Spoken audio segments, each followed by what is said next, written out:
let's talk about what my predictions as of now are going into 2023. So to start things off, let's just be honest here. One of the Williams drivers is going to be in 20th place, and I'm afraid it's going to be Logan Sargent. However, I do rate him very highly, and I don't think that his points tally is going to be low whatsoever. He's going to get a couple of points finishes every now and again, but I do think that he is going to be at the bottom of this list simply because the Williams pair is in a car and in a team which is currently in a state of flux right now. Losing Jos Capito and FX de Maison, that's a very big admission that something was not right here. Here's hoping that Williams do better. This is a prediction I do not want to get right, but Sargent does have to be at the bottom. Is Albon in 19th? Well, no, I think it's going to be Tsunoda. The reason I think Tsunoda is in AlphaTauri for 2023 is simply because the Red Bull Junior program, they don't really have a compelling enough candidate to replace Tsunoda. At the moment, I feel like Tsunoda's not really found his groove. The only hope that I have for him is that technically, he's now the more experienced F1 driver. Technically, that might give him some confidence and assertion that he can build the team around him, but De Vries is going to be a bit of a challenge for him. So I think this is really the last chance saloon for Tsunoda. Next up is Alex Albon. Albon is, like George Russell was, a driver that can really maximize and punch above his weight. George Russell, when he was in Williams, managed to make that Williams dance, and Albon, I think, to a slightly lesser extent, can do the same. There have been many times in 2022 I've seen Albon up there and go like, how did he get up there? And he's genuinely a nice guy, and is a guy who can really rally the troops, as it were. Then we've got Lance Stroll. I feel like Lance Stroll's time in F1 is honestly up. Vettel will always be a good F1 driver in everybody's books, but Stroll didn't really capitalize on that to show that he's brand new talent and he can easily replace the old guard. He didn't do that, and he had many meltdowns throughout the entire season because things weren't going his way. Monaco, may I remind you. Nothing's really changed. He's not really come out of his shell. Yes, of course, in Racing Point, he had that time to really develop himself, but it's been like, what, this 5th season now? That's enough time. There are so many drivers that have gone before him in any other team that have been cast to the side in just 2 seasons, maybe sometimes just 1. Stroll's had a long time to develop himself, and I think his time's about to be cut short. Then we've got the Haas pair of Magnussen, then Hülkenberg. I feel like Hülkenberg is more consistent than Magnussen. I'm not worried about their camaraderie at all. I think they're going to get on just fine. They're going to help each other out, but I feel like in terms of the pair, Hülkenberg will just about pip Magnussen. He is a very consistent driver, and I feel like he can keep his ability on an even keel, whereas Magnussen can have really high highs, but he can easily just drop off every now and again. Then we've got Nick De Vries. And I'm not just saying that because Nick De Vries is the hot flavor of 2023. Everyone thinking, who's that guy? He just so happens to be the 2019 F2 champion, which everyone completely forgot because De Vries didn't go immediately into F1. He went to other sports and of course Formula E, and now he's back again. He was one of the super subs in 2022, and that time in Williams and Aston Martin and Mercedes, De Vries now has finally gotten a chance after nearly 4 years of being on the sidelines to see what he can do in a full season. And I feel like he could be a solid and reliable driver. He was very popular with the Mercedes mechanics, and when he was wheeled off to AlphaTauri, that doesn't really happen to a driver, that happens to mechanics. Then we've got the Alpha drivers. I feel like Zhou and Bottas, I hope that Alfa Romeo can actually get their development ducks in a row with the backing of Audi now and the inclusion of Andreas Seidel as the CEO and whoever he chooses to pick as the team principal on the daily, which starts and actually remains solidly in a position in the midfield. We saw Alfa Romeo last year start off fantastically, arguably a contender for P4, best of the rest, but it trailed off drastically, showing that Sauber, although they're very technically adept, sometimes don't really have the resources to try and keep up. Hopefully that can change now that Audi's slowly starting to include themselves into the meshwork of Sauber.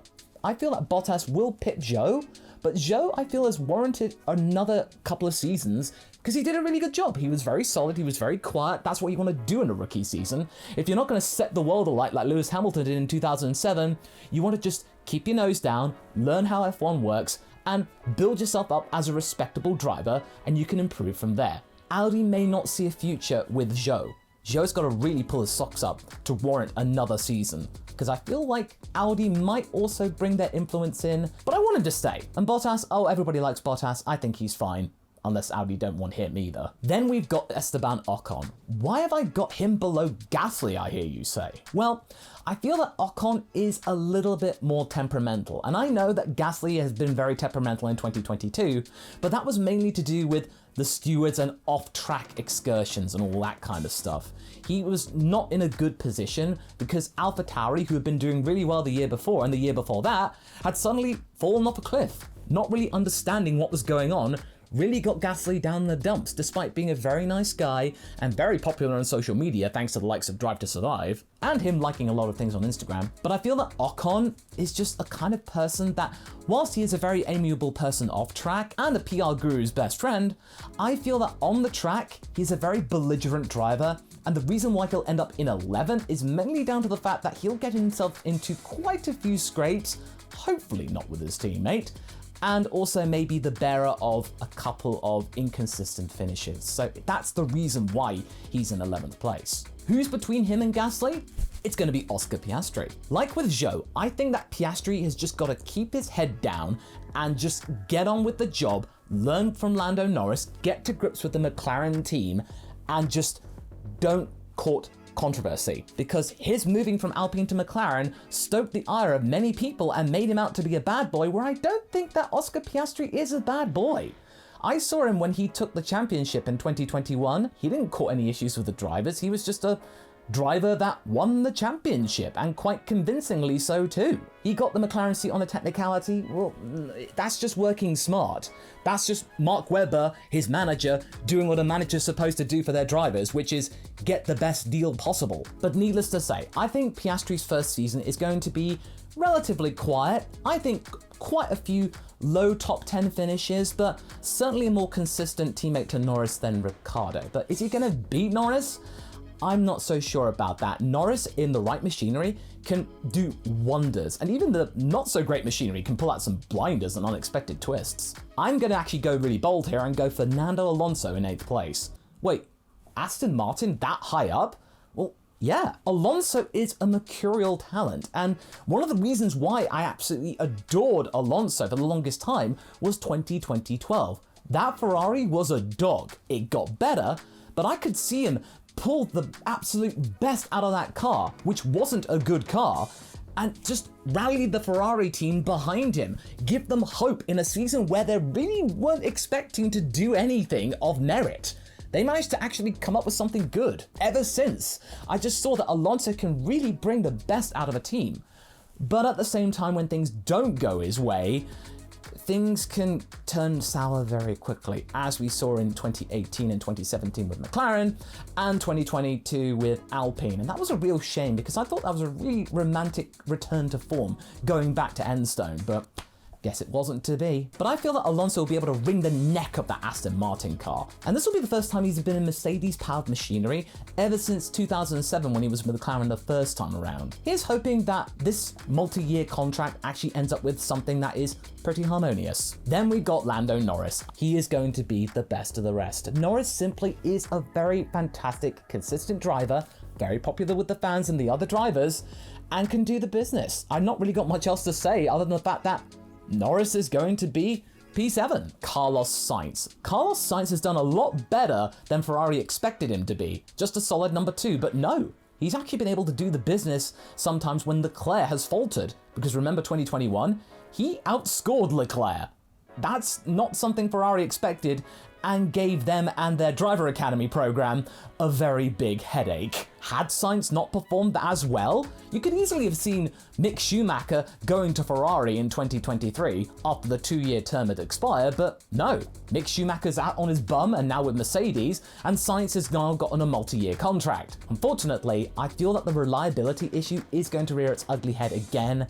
Hopefully not as much as it did in 2022, but I feel that Sainz might not just be that high up. Then we got the likes of Sergio Perez. yes, I feel that Checo is sadly not going to be much higher than 5th place, mainly down to the fact that the whole Red Bull thing of favoring one driver over the other is only going to be exacerbated going forward into 2023, now that every single team has a better understanding as to how the new regulations work. 2022 was a little bit of an anomaly in the first half of the season because everyone was still trying to figure out the car, including Max Verstappen. Now that teams have a better clue on how the machinery works, I feel that the status quo of Red Bull is going to remain the same. Yes, of course, every single team does favor one driver slightly over the other one, but Red Bull, it's magnified times 10. So unfortunately, Checo at best I feel is going to maybe get a couple of wins. He may excel at certain tracks that Max is not really a fan of, but ultimately I feel that the status quo that Red Bull has been accustomed to is going to resume back on form, which is unfortunate for Checo because he does deserve better, but hey, at least we can talk about him getting wins instead of him being in a midfield team where the best we can maybe hope for is a cheeky podium when most teams have crashed out. And this is where it's going to get a little bit salty.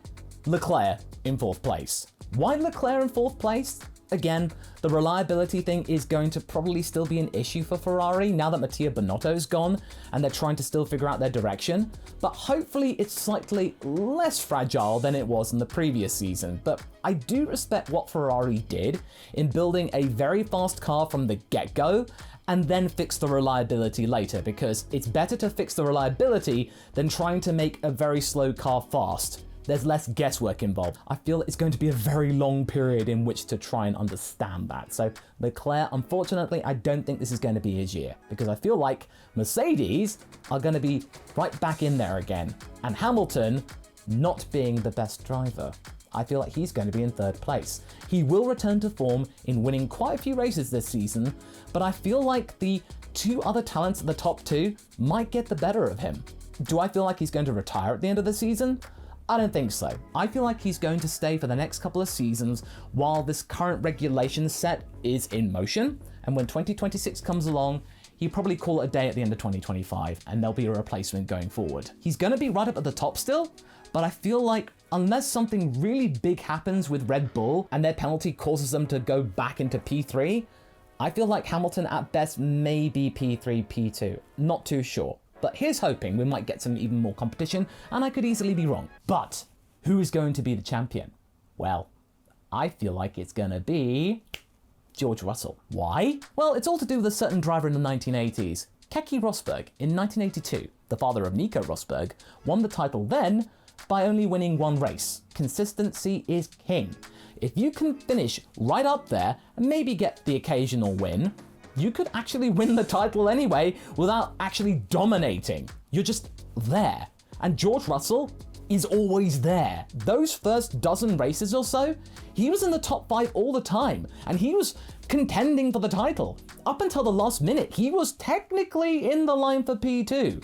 That just goes to show you that George Russell, he's a businessman, he means business, he is going to be a fantastic team leader for Mercedes in the future. He is very polite, he is very serious, and whilst he may not have as much of a personality as many other drivers, I feel that he can do the business. He'll be the kind of person who goes, "Good job everyone, excellent, let's do it again, yes, Verstappen is a once-in-a-generation talent. He can do the business, he is going to be setting records for a very long time, but I feel that also he may have moments when his give-it-a-go attitude may lead to the car breaking or having a couple of tussles with other drivers, maybe Hamilton and Leclerc, and it could lead to him maybe not scoring as well as he would like to. So I'm going to put my neck out there and say George Russell, 2023 World Champion. Now let's take a look at the constructors. I'm only going to go over it briefly here, but here's the list. I feel that Mercedes, thanks to George Russell's consistency, will just squeak Red Bull for the Constructors' Championship. It's going to be close,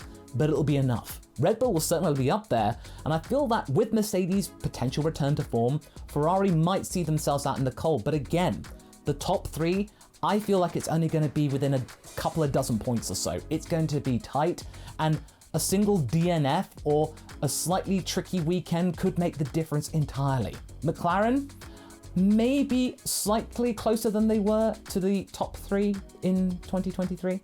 And Alpine P5. Aston Martin P6, I feel that's just down to Alonso's influence in the team and hopefully being able to bring that car back up again, because we know the Aston Martin can be a reliable car. Alpha, though, I think might slip to 7th. Alpha Tauri will rise itself back up into 8th.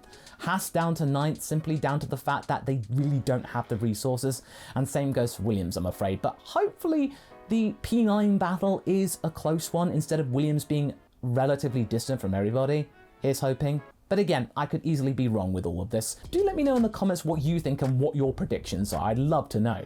And don't forget to like the video and subscribe if you like what you've seen. Anyway, I hope you're doing well, folks, and I shall see you around.